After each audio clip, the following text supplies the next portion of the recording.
નમસ્તે વિદ્યાર્થી મિત્રો, હું છું ભાર્ગવ લાઠિયા અને સ્વાગત છે તમારું ફરી પાછું આપણી આ એજ્યુકેશનલ એક્સપર્ટ યુટ્યુબ ચેનલ ઉપર. મિત્રો, આજે આપણે વાત કરવાના છીએ ધોરણ 9માં વિષય વિજ્ઞાન અને ટેકનોલોજીમાં પ્રથમ સામયિક પરીક્ષા માટેનું 50 માર્ક્સનું જે સેમ્પલ પેપર આપણે જોઈએ છીએ, બરાબર, તેમાં આપણે વાત કરવાના છે વિભાગ સી ની, કારણ કે વિભાગ એ અને બી ના પ્રશ્નોનું સોલ્યુશન આપણે છે તે જોઈ ગયા છીએ. ચાલો તો શરૂઆત કરીએ વિભાગ સી. એમાં પહેલો પ્રશ્ન, ઘન અવસ્થામાં ગુણધર્મો જણાવો અથવા તો ઘન અવસ્થાની લાક્ષણિકતા જણાવો.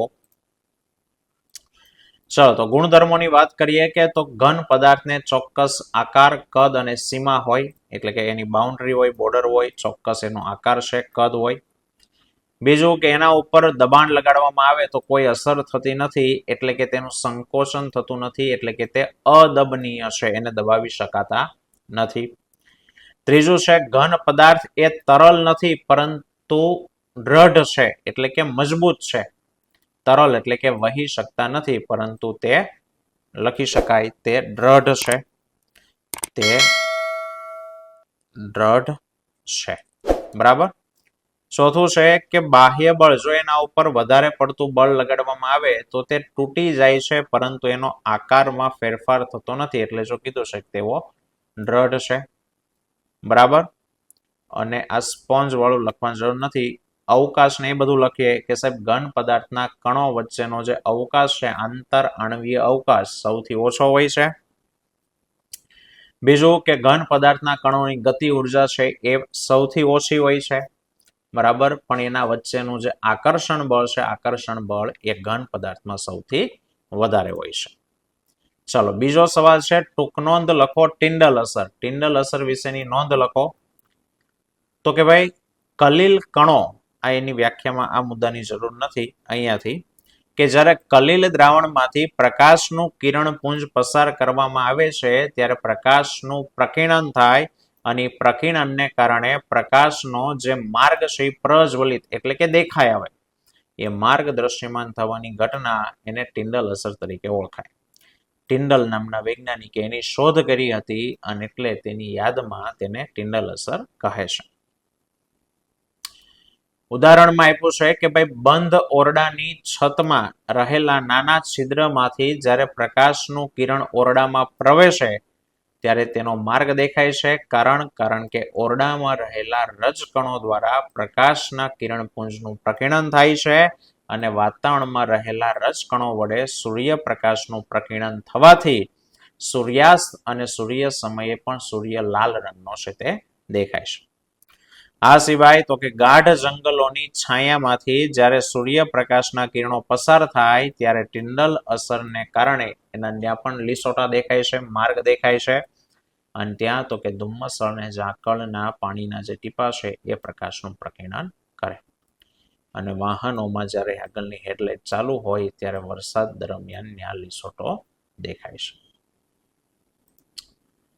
ચલો પછી છે સાંદ્રતાને આધારે દ્રાવણના પ્રકાર જણાવો. તો મિત્રો સાંદ્રતાને આધારે દ્રાવણ 3 પ્રકારના, સમસાંદ્ર એટલે આઇસોટોનિક કહેવાય, અધો સાંદ્ર એટલે કે હાઇપોટોનિક અને અધિસાંદ્ર એટલે કે હાઇપરટોનિક.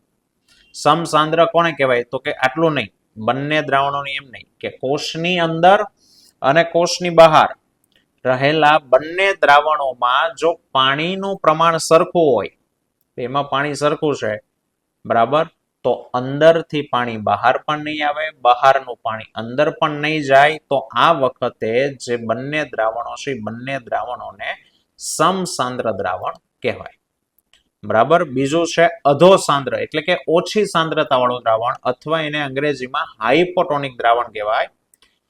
એટલે કે આપણે એવી વ્યાખ્યાની બીજી ભાષામાં લખીએ આપણે કે સાહેબ જો કોષની અંદરના ભાગ કરતા, માની લો કે આ કોષ છે, કોષની અંદર પણ પાણી છે, બરાબર, બહારના ભાગમાં પણ પાણી છે, પણ બહાર પાણીનું પ્રમાણ વધુ છે. પાણી જ્યાં વધુ હોય, યાદ રાખજો, ત્યાં દ્રાવણની સાંદ્રતા ઓછી હોય, તો બહાર પાણી વધુ છે તો બહારનું જે પાણી છે એ કોષની અંદર દાખલ થશે, કોષમાં દાખલ થશે એટલે કોષ શું થશે તો કે ફૂલ છે. તો આ વખતે જે બહાર રહેલું દ્રાવણ છે એને કેવું કહેવાય તો કે અધો સાંદ્ર, મીન્સ કે ઓછી સાંદ્રતા વાળું દ્રાવણ અથવા તો હાઇપોટોનિક દ્રાવણ. બરાબર. અને ત્રીજું છે અધિસાંદ્ર એટલે કે વધુ સાંદ્રતા વાળું દ્રાવણ એટલે કે હાઇપરટોનિક દ્રાવણ કે સાહેબ કોષની અંદરના ભાગની અંદર પાણીનું પ્રમાણ વધુ છે અને બહારના ભાગમાં પાણી છે એ ઓછું છે.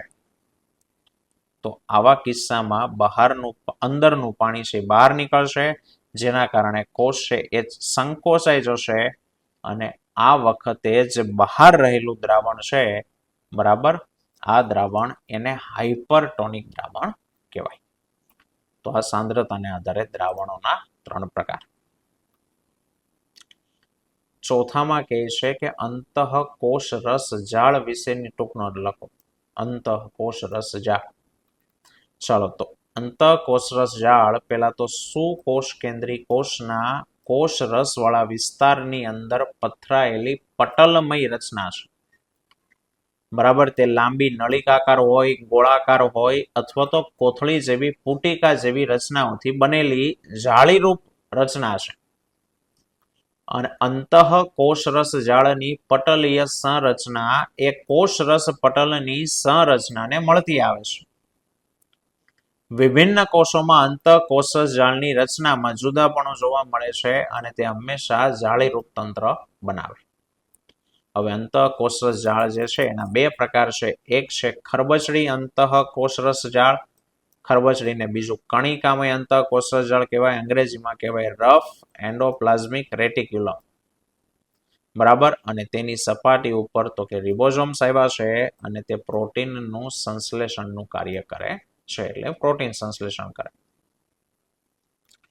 અને લીસી તો કે સાહેબ લીસી અંતઃકોષરસ જાળ એટલે સ્મૂથ એન્ડોપ્લાઝમિક રેટિક્યુલમ કે તેની સપાટી પર રિબોઝોમ્સ હોતા નથી. તે લિપિડ અને સ્ટીરોઇડ બનાવવામાં મદદ છે તે કરે. એનું કાર્ય શું છે તો કે પોતે જો અહીંયા લખ્યું છે નળી જેવી રચના છે એટલે કોષ કેન્દ્ર અને કોષ રસ વચ્ચે પદાર્થોના દ્રવ્યોના વહન માટેના માર્ગ તરીકેનું કામ કરે. વસ્તુને કેન્દ્રમાંથી કોષરસમાં, કોષરસમાંથી કેન્દ્રમાં લઈ જવાનું છે તો એને લાવવા લઈ જવાનો એ રસ્તો છે, માર્ગ છે, નળી છે.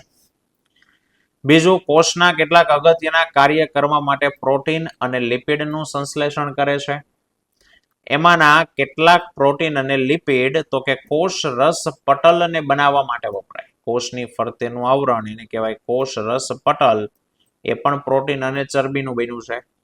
તો એ પ્રોટીન અને ચરબી એ અહીંયા અંતઃકોષરસ જાળ બનાવે અને એટલે એ જે પ્રક્રિયા છે એને પટલનું જૈવ સંશ્લેષણ કહેવાય.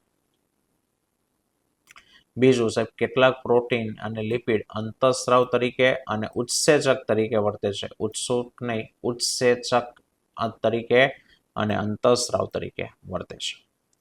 આ સિવાય કોષની કેટલીક જૈવ રાસાયણિક પ્રવૃત્તિઓ માટે તે પોતાની સપાટી પૂરી પાડે છે અને ખાસ પૃષ્ઠવંશી પ્રાણીના યકૃતના કોષોમાં આવેલી અંતઃકોષરસ જાળ વિષારી, ઝેરી દ્રવ્યો કે દવાઓ એને બિન વિષારક બનાવવામાં મદદ કરે છે. ચાલો, પછીનામાં છે કે પ્રવેગનું માત્ર સૂત્ર લખો અને એના પરથી પ્રવેગી અને પ્રતિપ્રવેગી સમજાવો, એકમ જણાવો અને સદિશ સદિશ છે તે જણાવો. પ્રવેગ તો કે પ્રવેગ એટલે વેગમાં થતો ફેરફાર, એને પ્રવેગ કહેવાય. બરાબર. તો સૂત્ર થાય ગુજરાતીમાં પ્રવેગ બરાબર વેગમાં થતો ફેરફાર છેદમાં સમય.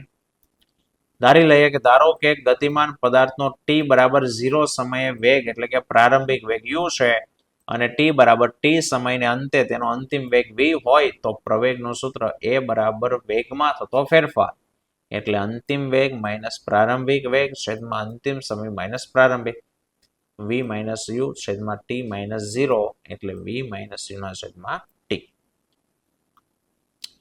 હવે સાહેબ, જો v ગ્રેટર દેન u હોય, v એટલે અંતિમ વેગ ઈ મોટો હોય અને u એટલે પ્રારંભિક વેગ ઈ ઓછો હોય, એટલે કે પદાર્થનો વેગ સતત વધતો હોય, આવું હોય એનો અર્થ કે પદાર્થના વેગમાં વધારો થાય. વેગમાં વધારો થાય જે v છે એ મોટો છે તો અહીંયા કિંમતમાં પ્રવેગનું સૂત્ર પ્રવેગ a બરાબર v માઇનસ u ના છેદમાં t માં તમે કિંમત મૂકો તો આ મોટો છે, આ નાનો છે મોટામાંથી નાની સંખ્યા બાદ કરો તો જવાબ આવે પ્લસમાં, એટલે તમને પ્રવેગ મળે ધન. તો અહીંયા જે પદાર્થ છે પદાર્થ પ્રવેગી ગતિ કરે એમ કહેવાય. અને જે પ્રવેગ છે એની દિશા તો કે ગતિની દિશામાં કે વેગની દિશામાં હોય. અને બીજું છે કે જો v લેસ ધેન u હોય, v એટલે અંતિમ વેગ ઓછો હોય પ્રારંભિક વેગ કરતા, એટલે સમય સાથે વેગ સતત ઘટતો હોય. તો સાહેબ વેગ ઘટતો હોય એનો અર્થ કે પ્રારંભિક વેગ કરતા અંતનો વેગ નાનો છે, એટલે v નાનો, નાનામાંથી મોટી સંખ્યા બાદ કરો તો માઇનસ આવે, તો પ્રવેગનું મૂલ્ય ઋણ મળે. બરાબર. અને અહીં પદાર્થ તો કે પ્રતિપ્રવેગી ગતિ કરે એમ કહેવાય, અને પ્રવેગ ગતિની વિરુદ્ધ દિશામાં હોય. અને એનો એસઆ એકમ તો કે મીટર પ્રતિ સેકન્ડ સ્ક્વેર છે, અને તે સદિશ રાશિ છે તેની દિશા વેગમાં થતા ફેરફારની દિશામાં હોય છે.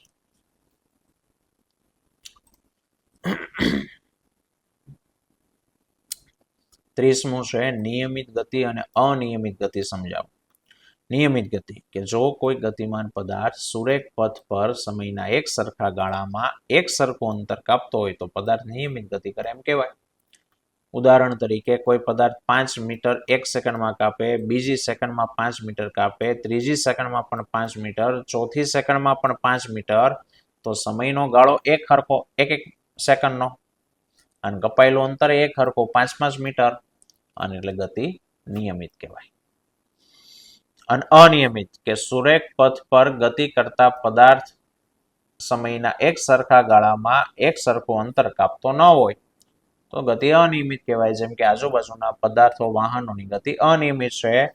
ભરચક રસ્તા પર ગતિ કરતી કાર, જો ટ્રાફિક હશે તો કારની ગતિ ધીમી હશે, રસ્તો ખુલ્લો હશે તો કાર ઝડપથી આગળ ચાલશે, અને ટ્રાફિક સિગ્નલ હશે તો ગાડી ઊભી રહી જશે.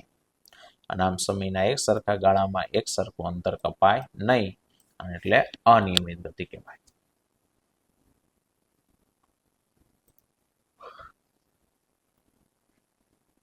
એકત્રીસમો નિંદણ એટલે શું? નિંદણના ઉદાહરણ આપો, તેના નિયંત્રણની જરૂરિયાત શું છે, અને નિયંત્રણની રીતો જણાવો. ચાલો, તો નિંદણ એટલે કે કૃષિ ઉપયોગી ભૂમિમાં મુખ્ય પાકની સાથે ઉગી નીકળતી અનાવશ્યક વનસ્પતિને નિંદણ કહેવાય, બિનજરૂરી વનસ્પતિ. જેમ કે ગાડરિયું છે, ગાજર ઘાસ છે, મોથા છે, બરાબર, આ બધા નિંદણના ઉદાહરણ. હવે એને દૂર કરવાની જરૂરિયાત શું છે? તો કે નિંદણ એ મુખ્ય પાકની સાથે સ્થાન, પ્રકાશ અને પોષક તત્વો માટે સ્પર્ધા કરે, અને તેથી પાકની જે વૃદ્ધિ છે ઓછી થઈ જાય, અને એટલે સારી ઉપજ મેળવવા માટે નિંદણને પ્રારંભિક અવસ્થામાં જ ખેતરમાંથી દૂર કરવું જોઈએ. કેવી રીતે સાહેબ દૂર કરવાનું? તો કે નિંદણનાશક રસાયણનો છંટકાવ કરીને, યાંત્રિક રીત દ્વારા એટલે કે હાથેથી ખેંચીને કે પછી દાતરડાની મદદથી, આ સિવાય સમયસર પાકને ઉગાડીને યોગ્ય ચાસ ક્યારીઓ તૈયાર કરી, આંતરપાક અને પાકની ફેરબદલી લઈને તથા આવી રીતો દ્વારા નિંદણ છે એને દૂર કરી શકાય. ચલો, અનેક દાખલો આપેલો છે, ગણીએ કે ભાઈ સ્થિર અવસ્થામાં રહેલો 20 કિલોગ્રામ દળનો પદાર્થ. હું કીધું છે 20 કિલોગ્રામ દળનો પદાર્થ છે, તો દળ લખી દઈએ. દળ આપેલું છે માસ m બરાબર 20 કિલોગ્રામ. ચાલો આગળ વાંચીએ. પદાર્થ પર 120 ન્યૂટન બળ લાગે છે, તો બળ લખીએ, બળ ફોર્સ F બરાબર 120 ન્યૂટન બળ લાગે છે. તો 5 સેકન્ડના અંતે તેનો વેગ શોધો. તો 5 સેકન્ડના અંતે એટલે કે સમય t બરાબર 5 સેકન્ડના અંતે તેનો વેગ એટલે અંતિમ વેગ v શોધવાનો છે. પહેલેથી ગતિ કરે છે તો પ્રારંભિક વેગ આપ્યો નથી, અને 5 સેકન્ડમાં તે કેટલું અંતર કાપશે એ અંતર એ કહેવાનું છે. તો અંતર એટલે s. ચલો સાહેબ, તો v શોધવાનો છે. તો અચળ પ્રવેગી ગતિ માટેનું સૂત્ર કે v બરાબર u પ્લસ at. આ સૂત્ર ધારો કે આપણે મૂકીએ, તેમાં u નથી આપણી પાસે, કે નથી આપણી પાસે a, પણ એ તો આપણને મળી જશે, બરાબર, કારણ કે સૂત્ર છે f બરાબર ma, એમાંથી a મળી જાય, પણ u શોધવાનું. તો સાહેબ એક કામ કરીએ, પહેલા a શોધી લઈએ. તો એનું સૂત્ર મૂકીએ કે ભાઈ f બરાબર m ઇન્ટુ a. એને કરતા બનાવો તો f ના છેદમાં m. f કેટલો છે? 120, એના છેદમાં 20 બરાબર 6 દુને 12, તો પ્રવેગ તમારો આવી ગયો 6 મીટર પ્રતિ સેકન્ડ સ્ક્વેર. ચાલો હવે તો કે સાહેબ આ સૂત્ર મૂકશું, પણ હજી આની અંદર આપણી પાસે યુ નથી. તો એક કામ કરીએ, કઈ નહીં, એસ ને શોધવાનું કીધું છે તો એસ વાળું સૂત્ર લઈએ. એસ વાળું આપણી પાસે જે સૂત્ર છે કે ભાઈ એસ બરાબર યુટી પ્લસ 1/2 એટી સ્ક્વેર, અને બીજું છે વી સ્ક્વેર માઇનસ યુ સ્ક્વેર બરાબર 2as. એક સેકન્ડ રકમ જોઈ લે પાછી.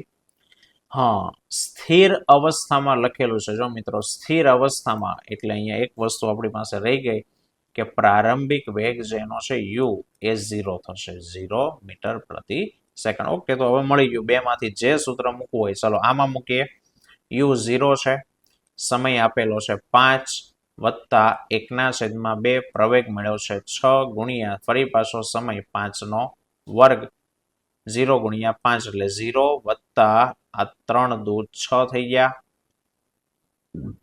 અને 5 નો વર્ગ તો કે 25, 25 તેરીને 75, તો કે 75 મીટર એને અંતર છે તે કાપ્યું હશે. ચાલો અંતર મળી ગયો. હવે વી શોધીએ. તો વી નું સૂત્ર વી બરાબર યુ પ્લસ એટી. ચાલો યુ કેટલું છે 0 વત્તા પ્રવેગ કેટલો આવ્યો 6 અને ટી કેટલો છે 5, 6 પંચાને 30, તો વેગ થઈ ગયો 30 મીટર પ્રતિ સેકન્ડ સ્ક્વેર. બરાબર, જોઈ લો જવાબ તમને અહીં આપ્યો છે 30 મીટર પ્રતિ સેકન્ડ સ્ક્વેર અને અંતર 75 મીટર. રેડી? તો મિત્રો આ તો આજનો ટોપિક. આવતા વિડીયોમાં સેક્શન ડી સાથે મળીશું. ત્યાં સુધી જય હિન્દ, જય ભારત.